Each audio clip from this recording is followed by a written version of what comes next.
Hello everyone, welcome to the another lecture of electrochemistry. आज का lecture बड़ा ही interesting होने वाला है। इसमें हम बहुत से अच्छे वाले एमसीक्यू सॉल्व करने वाले हैं। लेकिन वीडियो स्टार्ट करने से पहले मैं कुछ क्लियर करना चाहती हूँ। शायद आपको लग रहा होगा इसके पहले के जो वीडियोस थे वो मराठी में थे, फिर ये अचानक से हिंदी में क्यों? तो मैं ये बताना चाहती हूँ कि मैं भी एक मराठी फैमिली से बिलोंग करती हूँ और I am very proud of Marathi language. But when it comes to the study और टीचिंग, लैंग्वेज मैटर नहीं करती।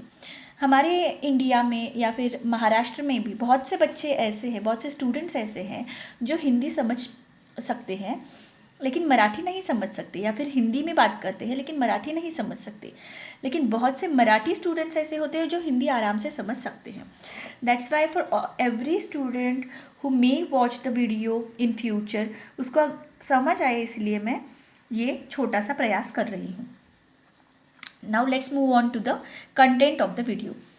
फर्स्ट एमसीक्यू जो हमने लिया है which is based on standard potential and the Nernst equation. Okay, so first वाला MCQ जो है उसमें हमें दिख रहा है कि जिंक का ऑक्सीडेशन दिखाया गया है, आयरन का भी ऑक्सीडेशन दिखाया गया है। उसके सामने ई नॉट के वैल्यूज जो हैं वो -0.76 वोल्ट और -0.41 वोल्ट दिए गए हैं। तो मुझे बताइए बच्चों कि ये जो पोटेंशियल्स यहाँ पे electrode potentials in half reactions के लिए दिए गए हैं, ये कौन से होंगे? अगर हमें एग्जाम्पल में ऑक्सीडेशन का रिएक्शन दिया जाता है और उसके आगे ई नॉट की वैल्यू लिखी जाती है तो हमेशा वो इलेक्ट्रोड पोटेंशियल ऑक्सीडेशन पोटेंशियल कहलाया जाएगा। यहाँ पे भी ऑक्सीडेशन का रिएक्शन है तो ये दिया गया पोटेंशियल कौन सा है? ऑक्सीडेशन पोटेंशियल है, हमें रिडक्शन पोटेंशियल नहीं दिया गया है। पहली बात। आगे पूछा क्या गया है? The EMF of the cell reaction, इस सेल का रिएक्शन मतलब इस सेल का सेल पोटेंशियल मतलब ईएमएफ पूछा गया है और इसके लिए हमें कुछ ऑप्शंस दिए गए हैं। ठीक है, तो हमें अभी देखना है कि इस सेल का सेल पोटेंशियल क्या निकल आता है। Okay, so first of all हमें क्या करना है? इन ऑक्सीडेशन पोटेंशियल्स को क्या करना है? चेंज करना है रिडक्शन पोटेंशियल्स में। मतलब रिएक्शंस कैसे होंगे? Zinc will get converted into Zn+2 ions will get converted into zinc, मतलब ये रिएक्शन रिवर्स लिखा जाएगा। ओके, और इसके लिए जो ई नॉट का वैल्यू है वो भी क्या होगा? चेंज होगा। और चेंज होगा मतलब क्या होगा? मैग्नीट्यूड तो वही रहेगा 0.76 वोल्ट, बट उसके आगे का जो माइनस साइन है वो चेंज हो जाएगा। ये अभी हमारा क्या निकल के आया? Reduction potential of zinc electrode. Now we are going to do same for the iron electrode. So Fe+2 will gain 2 electrons and it will get converted into Fe. यहाँ पे भी E नॉट का वैल्यू जो है वो क्या हो जाएगा? रिवर्स हो जाएगा। मतलब साइन क्या हो जाएगा? चेंज हो जाएगा, +0.41 वोल्ट। इतना हमारा रिडक्शन पोटेंशियल का आयरन का वैल्यू आ गया है। ओके, अगर हम आयरन के और जिंक के वैल्यूज़ को देखें तो हमें ऐसे लग सकता है कि यहाँ पे मतलब ऐसा होना चाहिए कि ये जो जिंक है वो रिड्यूस हो जाए और ये जो आयरन है वो ऑक्सीडाइज हो जाए। वैसे ही रूल्स के अकॉर्डिंग होना चाहिए, लेकिन हमें रिएक्शन कैसे दिया गया है? देखिए, हाइपोथेटिकल रिएक्शन है, होगा नहीं होगा वो बात की बात है। लेकिन अभी अगर हमें रिएक्शन मतलब क्वेश्चन में अगर इस रिएक्शन का स्टैंडर्ड सेल पोटेंशियल पूछा गया है तो उसी के लिए लिखना पड़ेगा। वो होगा नहीं होगा वो बाद की बात है। ओके, सो हमें अभी क्या करना है? देखिए, रिएक्शन के हिसाब से यहाँ पे कौन ऑक्सीडाइज हो रहा है? जिंक ऑक्सीडाइज हो रहा है रिएक्शन के हिसाब से, और आयरन जो है वो रिड्यूस हो रहा है। तो हमारे इस सेल का जो सेल रिएक्शन हमें दी गई है उसका स्टैंडर्ड सेल पोटेंशियल कैसे निकल आएगा? यहाँ पे हमें E naught right hand side electrode का रिडक्शन पोटेंशियल में से लेफ्ट हैंड साइड इलेक्ट्रोड के रिडक्शन पोटेंशियल को सब्सट्रैक्ट करना पड़ेगा। सो राइट हैंड साइड मतलब कौन सा वाला? कैथोड। ठीक है, और यहाँ पे लेफ्ट हैंड साइड मतलब एनोड का रिडक्शन पोटेंशियल। तो रिएक्शन के हिसाब से हमें क्या दिख रहा है? जिंक जो है वो ऑक्सीडाइज हो रहा है। ठीक है, और आयरन जो है, आयरन Fe+2 से Fe मतलब क्या हो रहा है? रिडक्शन हो रहा है, मतलब आयरन कैथोड की तरह काम कर रहा है। तो मुझे यहाँ पे क्या लिखना है? E naught Fe minus E naught zinc. Okay, तो ऐसे हमारा फॉर्मूला बन जाएगा। तो यहाँ पे हम रिडक्शन पोटेंशियल्स के वैल्यू जो भी हमने अभी कन्वर्ट करके लिखे हैं उनको लिखना पड़ेगा और उस हिसाब से हम देखेंगे कि ई नॉट सेल क्या आता है।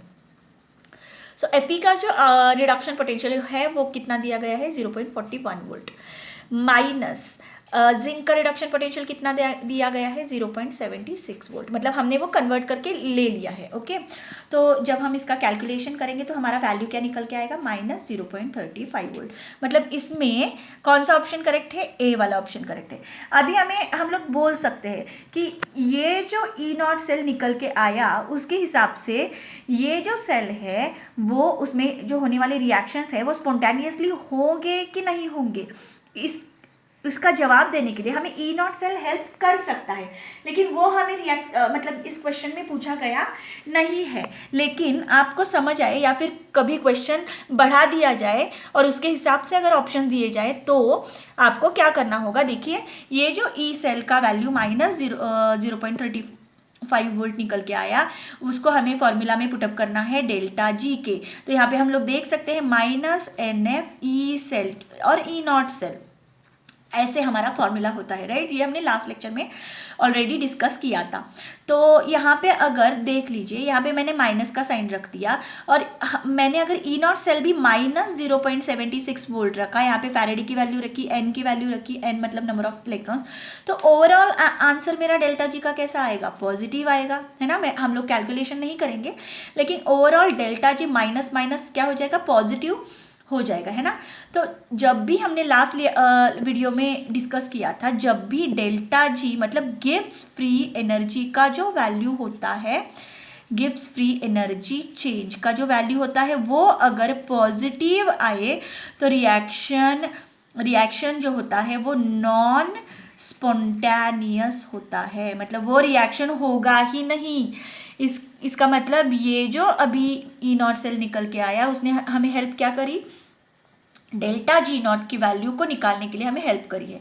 और उस पर से हमें क्या पता चलता है, अगर डेल्टा G का वैल्यू पॉजिटिव है तो वो रिएक्शन स्पॉन्टेनियसली नहीं होगा, मतलब वो सेल वैसे काम नहीं कर सकता है। लेकिन वो हमें यहाँ पे पूछा गया नहीं है, हमें ऐसे पूछा गया कि अगर ऐसे रिएक्शन ऐसे सेल बनाया जाए तो उसका सेल पोटेंशियल क्या होगा। तो ऐसे हम कैलकुलेशन करके लिख सकते हैं। सिर्फ ऑक्सीडेशन पोटेंशियल को आपको रिडक्शन पोटेंशियल में कन्वर्ट करके आगे का कैलकुलेशन देखना है। ये तो एक्स्ट्रा वाला कंसेप्ट था जो हमने यहाँ पे डिस्कस कर लिया है। Okay, so this was the good MCQ, this one was the good MCQ। The next MCQ that we are going to discuss is this one. See okay, so second वाला MCQ ये है, standard cell potential is expressed as. हमें ऐसे पूछा गया है कि कोई भी सेल अगर दिया जाए तो उसका स्टैंडर्ड सेल पोटेंशियल का जो फॉर्मूला होगा वो इसमें से कौन सा होगा। ठीक है, तो हमने लास्ट वाले लेक्चर्स में जो फॉर्मूला देखा था उसको हम चेंज भी कर सकते हैं, है ना। मतलब हमने फॉर्मूला क्या देखा था, E0 cell equals to E0, यहाँ पे सोल्यूशन लिख देती हूँ so that you can easily differentiate. E0 cell equals to क्या होता है, E0 RHS minus E0 LHS, left hand side electrode, है ना। हम दोनों तरफ क्या लेते हैं, रिडक्शन पोटेंशियल्स के वैल्यू लेते हैं। या फिर मैं ऐसे भी लिख सकती हूँ, E0 रिडक्शन पोटेंशियल की जगह मैं क्या लिख सकती हूँ, minus E0 oxidation potential of cathode minus plus E0 oxidation potential of anode लिख सकते हैं, राइट। सो अगर हम ये फॉर्मूला क्या कर दें, चेंज कर दें, तो हमारा फॉर्मूला क्या आ जाएगा, देखिए E0 oxidation potential of anode minus E0, ये सिर्फ मैंने ये टर्म यहाँ पे लेके आई है। इसमें से मल्टीपल क्वेश्चंस भी आ सकते हैं, मतलब मल्टीपल आंसर्स भी आ सकते हैं, इसीलिए मैं सारे फॉर्मूलाज पॉसिबल लिख रही हूँ। ऑक्सीडेशन पोटेंशियल ऑफ कैथोड, है ना। तो ये पॉसिबल सारे फॉर्मूलाज है, तो हम इसमें से चेक करेंगे कि कौन सा फॉर्मूला करेक्ट है। ठीक है, तो देखिए यहाँ पे हमें पहला ऑप्शन क्या दिया गया है, E0 cell equals to E0 reduction potential of right hand side electrode plus E0 oxidation potential of left hand side electrode. Okay, तो ये भी एक फॉर्मूला था, हमने पहले ही देखा था। E0 सेल हमें कैसे कैलकुलेट कर सकते हैं, E0 reduction potential of cathode, मतलब कैथोड पे रिडक्शन का रिएक्शन होता है, इसलिए उसका रिडक्शन पोटेंशियल हम लेंगे और उसमें ऐड कर देंगे हम E0 oxidation potential of anode, है ना। मतलब ये जो है राइट हैंड साइड इलेक्ट्रोड का रिडक्शन पोटेंशियल और लेफ्ट हैंड साइड इलेक्ट्रोड का ऑक्सीडेशन पोटेंशियल का सम E0 सेल होता है। मतलब हमारा ये जो भी ऑप्शन है वो सही है, ठीक है। मतलब बाकी के गलत कैसे हैं वो भी हमें क्या करना पड़ेगा, बताना पड़ेगा ना। या फिर इसमें से और कोई, मतलब ए तो ऑप्शन यहाँ पे तो हमने टिक कर दिया, लेकिन यहाँ पे डी ऑप्शन में भी लिखा है कि ए और सी हो सकता है, तो हमें चेक करना पड़ेगा कि सी भी सही है या नहीं, ठीक है। तो हमने पॉसिबल सारे फॉर्मूलाज यहाँ पे लिख दिए हैं। तो हमारा सी वाला ऑप्शन हम लोग फर्स्ट चेक कर लेते हैं, शायद अगर ये भी करेक्ट आया तो हमारा डी ऑप्शन जो होगा वो करेक्ट होगा, ठीक है। मतलब ए और सी बोथ अगर है तो हमारा डी ऑप्शन करेक्ट आएगा।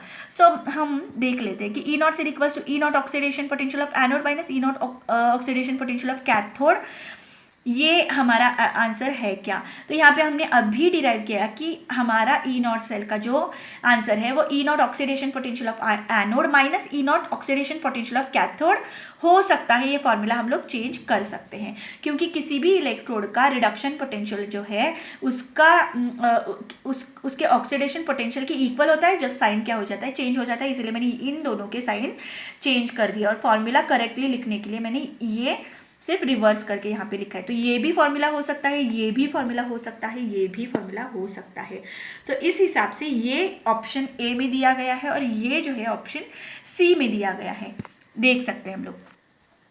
Okay, so both the options are correct, so actual corrected answer is both A and C. I hope you are getting these MCQs।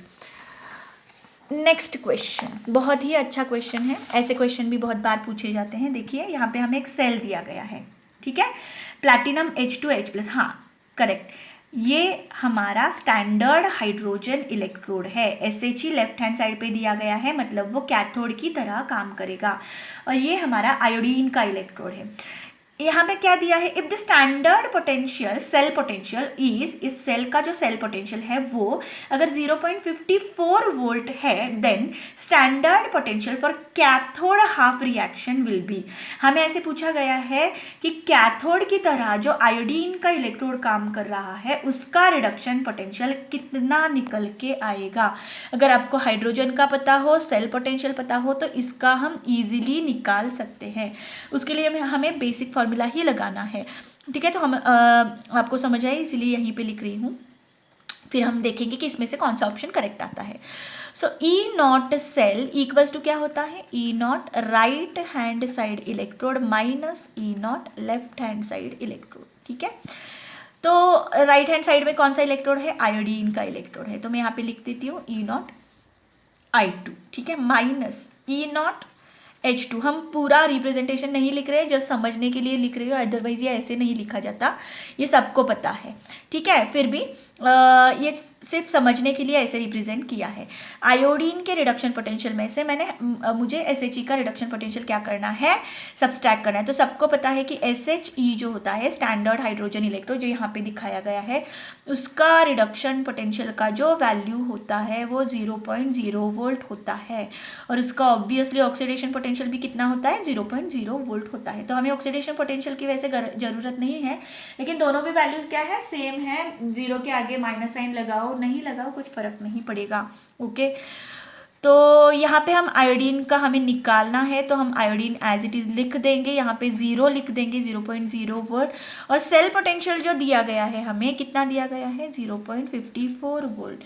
तो हमें इस इक्वेशन पर से आराम से पता चल रहा है कि आयोडीन का पोटेंशियल कितना होगा जो कैथोड की तरह काम कर रहा है। तो बताइए कितना होगा, E0 आयोडीन जो होगा वो कितना होगा, 0.54 वोल्ट। क्योंकि इसमें से अगर हम 0 माइनस कर दें तो यही आएगा, और ये इसकी वैल्यू किसके बराबर है, 0.54 वोल्ट के। तो ये हमारा एक्चुअल आंसर है। तो हमारा ऑप्शन नंबर सी जो है वो करेक्ट आया है, ओके।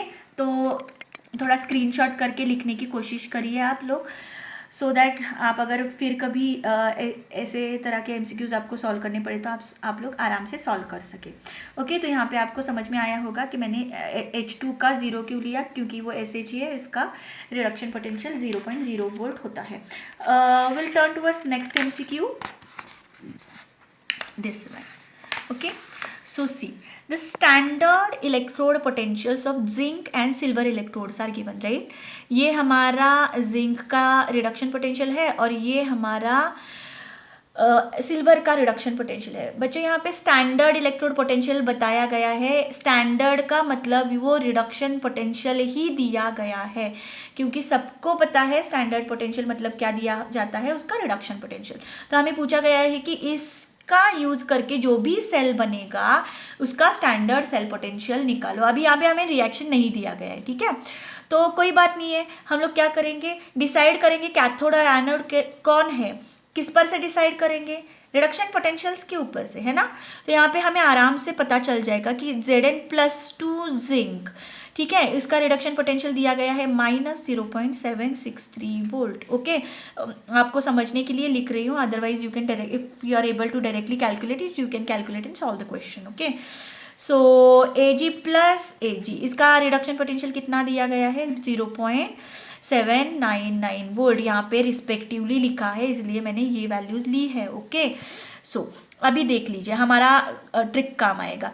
SRP का वैल्यू जिसका ज़्यादा होगा वो कैथोड होगा, ठीक है, और इस SRP का वैल्यू, SRP मतलब क्या, स्टैंडर्ड रिडक्शन पोटेंशियल का वैल्यू जिसका कम होगा वो एनोड की तरह काम करेगा, तभी तो हमें पता चलेगा ना स्टैंडर्ड सेल पोटेंशियल क्या कितना आएगा। ओके, तो अभी देख लीजिए, इन दोनों वैल्यूज में से ऑब्वियसली कौन सा वाला वैल्यू बड़ा है, सिल्वर का वैल्यू बड़ा है, मतलब सिल्वर हमारा क्या होगा, कैथोड, और मेरा जिंक एनोड की तरह काम करेगा।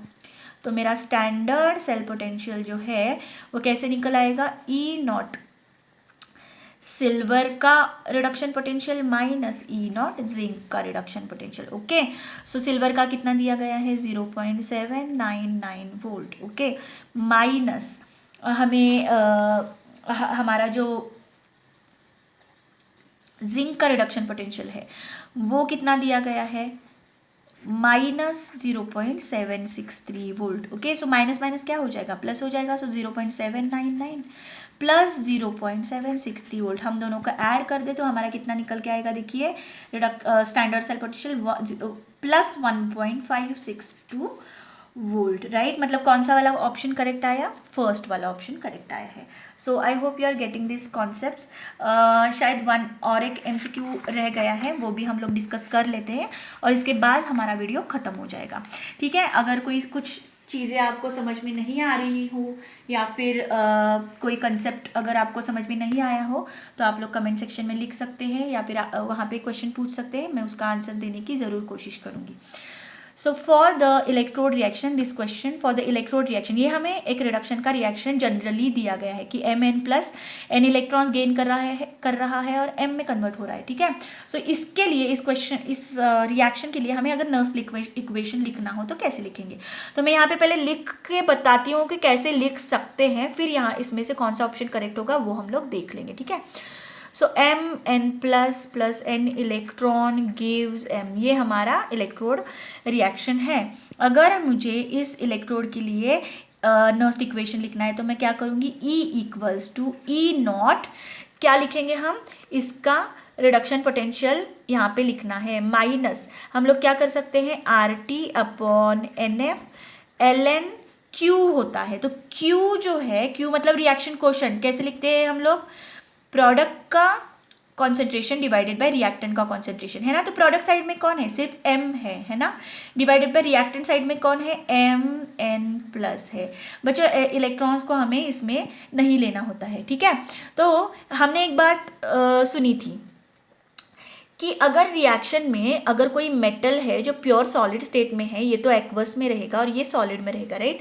तो ये हमारा सॉलिड में अगर होगा तो प्योर सॉलिड का जो एक्टिविटी होता है वो कितना माना जाता है, 1, मतलब हमारा जो ये Q है वो कितना आएगा, 1/Mn+, ठीक है। सो यहाँ पे मैं क्या लिख सकती हूँ, 1/M N+ का कॉन्सेंट्रेशन। ठीक है, तो एक तो ये भी तरीका है, और एक तरीके से कैसे हम लिख सकते हैं, E = E0 minus 2.303 RT upon NF log ln convert हो जाएगा log to the base 10 1 upon mn+ में, है ना। अगर बच्चों मैंने इसको इन्वर्स कर दिया तो ये साइन क्या हो जाएगा, प्लस हो जाएगा। मतलब और एक फॉर्मूला निकल के आएगा E0 + 2.303 RT upon NF log to the base 10 mn+⁻⁻1, मतलब इसका इन्वर्स हो जाएगा, है ना।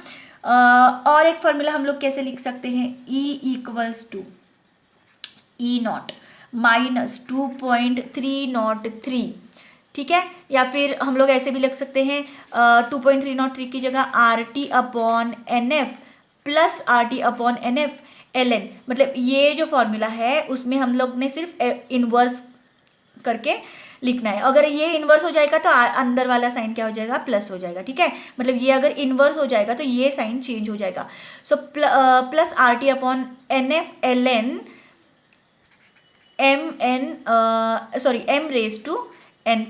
ऐसे भी हम लोग इसके इलेक्ट्रोड पोटेंशियल को लिख सकते हैं। ठीक है, आप आई होप आपको समझ में आ रहा होगा। यहाँ पे मैंने लॉग में कन्वर्ट किया है, log to the base 10 में, इसीलिए मैंने यहाँ पे 2.303 से मल्टीप्लाई। ये प्लस कैसे हो गया, इसी फॉर्मूला में अगर ये mn+ ऊपर चला जाए तो वैल्यू माइनस होगा, माइनस माइनस क्या हो जाएगा, प्लस हो गया, क्योंकि ये मल्टीप्लिकेशन है। ठीक है, तो इसमें से कौन सा यहाँ पे दिया गया है हम लोग देखेंगे। तो ये तो करेक्ट ऑप्शन नहीं है, ऑप्शन ए तो पहले ही गलत हो गया है, क्योंकि RT अपॉन NF होना चाहिए था। ठीक है, ऑप्शन नंबर बी जो है वहाँ पे देखिए log to the base 10 होना अगर है, यहाँ पे log दिया है, ये log to the base 10 है, तो यहाँ पे 2.303 का फैक्टर लगना चाहिए, तो वो भी नहीं है, मतलब ये भी गलत है।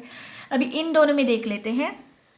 अभी हमने देखा कि E0 + RT upon NF ln m⁻⁻n+, ये हमने अभी निकाला फॉर्मूला, है ना, मतलब ये यहाँ पे दिया गया है, तो ये करेक्ट हो सकता है। और आगे वाला हम लोग देखेंगे, ऑब्वियसली वो अगर ये सही है मतलब ये गलत होना चाहिए। ठीक है, तो ऑब्वियसली यहाँ पे E0 minus RT upon NF ln 1 upon m⁻⁻n+, ऐसा फॉर्मूला होना चाहिए था, मतलब minus RT upon NF ln 1 upon m⁻², तो प्लस की जगह क्या चाहिए था, माइनस, मतलब ये भी फॉर्मूला हमारा गलत हो गया है। तो इस हाफ सेल के लिए हमें अगर इलेक्ट्रोड पोटेंशियल नर्स इक्वेशन की अकॉर्डिंग लिखना है तो हम लोग ये फॉर्मूला लिख सकते हैं। I hope you are getting the concept. Okay, तो Q जो है, Q निकालते वक्त हमें प्रोडक्ट बाय रिएक्टेंट करना पड़ता है। उस वक्त हमें प्रिकॉशन लेना है कि जो भी सॉलिड रहेगा उसका एक्टिविटी 1 कंसीडर किया जाएगा। तो ये इन्वर्स करके भी आप लिख सकते हैं। इन्वर्स में अगर लिखना है मतलब ये ऊपर अगर चला जाएगा तो इसका साइन चेंज हो जाएगा। ये रूल्स होते हैं मैथमेटिक्स के, धीरे धीरे आपको समझ में आएंगे जैसे जैसे और प्रैक्टिस करेंगे। तो आई होप आपको ये MCQs समझ में आए हैं। आज के लेक्चर में इतना ही हम लोग डिस्कस कर रहे हैं। अगर कुछ डाउट्स है तो आप लोग कमेंट सेक्शन में पूछ सकते हैं। Thank you very much.